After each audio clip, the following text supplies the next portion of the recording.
This is an introduction to what I'm going to say on the 24th of May about Elijah. As I've been preparing one bit of his story that I'm going to talk about on Sunday, I found that there were some other things that would come into mind that were affecting me, that were preparing me, and I didn't want to lose them. And so I put them together under this little heading of sometimes it gets worse.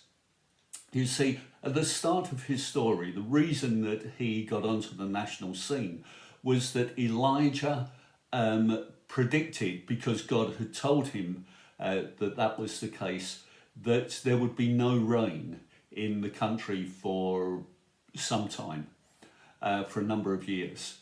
And obviously, under those circumstances, in his current reality, with that kind of prediction, he needed to hide away somewhere. He needed to go into lockdown. And the place that God chose for him initially for lockdown was a ravine where there was still water flowing. And amazingly, God said that he would send ravens and that they would bring him bread and that they would bring him meat, and that it would happen twice a day. Now, I knew all about ravens when I was a kid. I loved this story. I knew about ravens because we didn't live all that far from the Tower of London, and I knew that they were powerful, influential kinds of birds. So it struck me as being a reasonable thing that would happen. But as I was prepping for the talk, I happened to read somewhere that actually in that environment, in that time, for somebody to be eating bread and meat twice a day was a really exceptional thing. People ate meat only occasionally. They were subsistence farmers. Only the rich would have eaten meat very often, and only the king probably would have had it twice a day. So if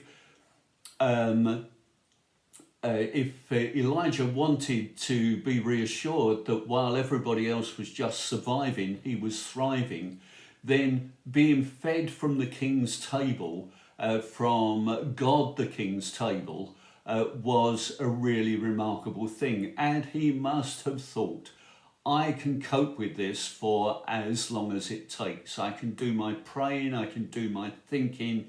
Here am I in the ravine with water and with a royal food.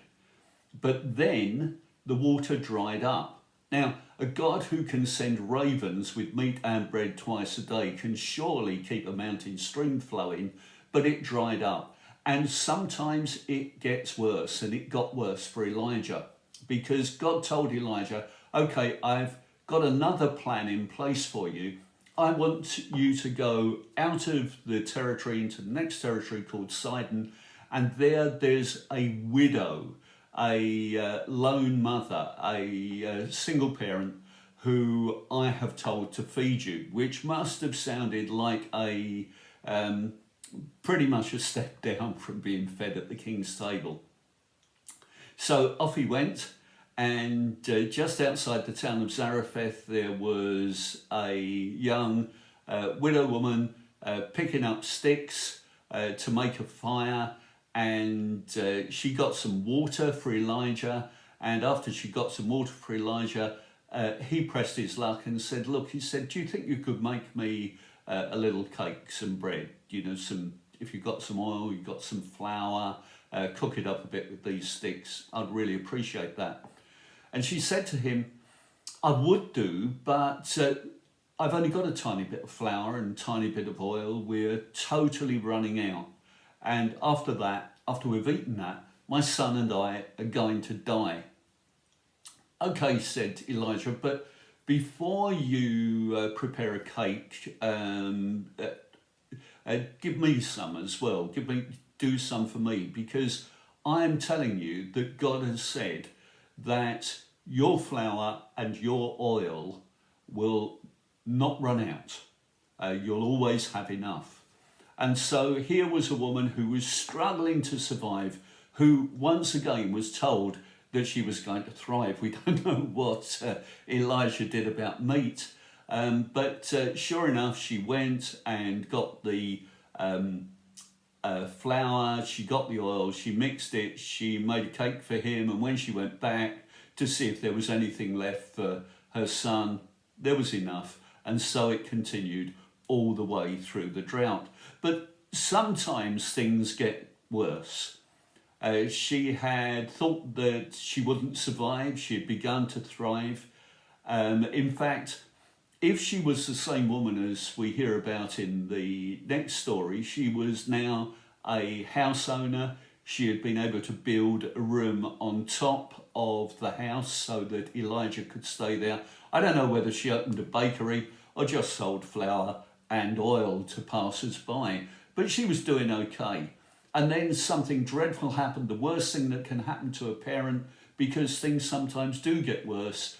Her boy became ill and died, and she went mad at Elijah. She said to him, "Have you just come here to remind me of my sins? You've preserved my life for absolutely nothing. We might as well have died together. Here's my son, and here he is dying." And Elijah took the boy upstairs, laid him on the bed in his room, turned to God, asked God, and the boy came back to life again. You can read it all there in 1 Kings 17. I guess the woman was pretty apologetic afterwards, because she said to him, "Now I know that you are a true prophet of God, and what you say is true and will come true." She didn't get it the first time. I like to feel that I would have got it if I had a store cupboard that never ran out when everybody else was struggling to find food. But it took something more, something intensely more personal. It meant that things had to get worse before she could see it.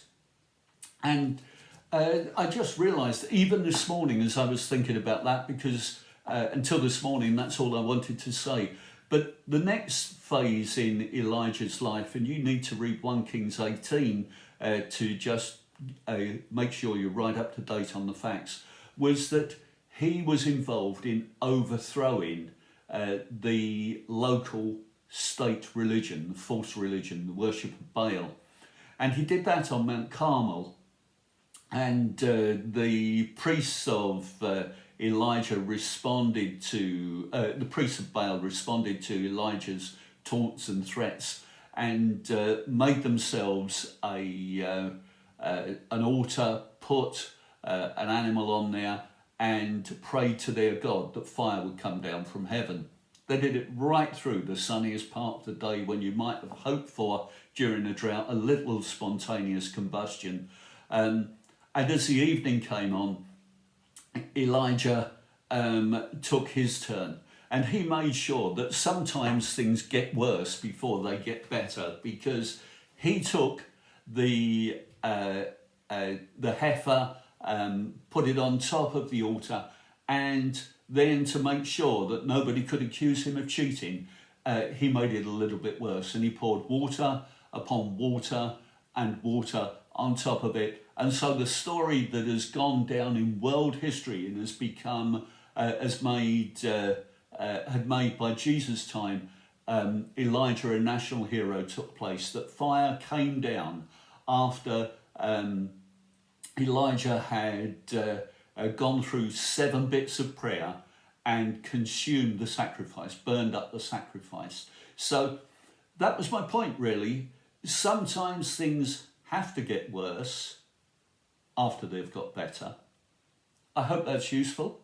It might be that it becomes particularly useful if, as some people are saying, our situation after a brief summer respite gets worse again.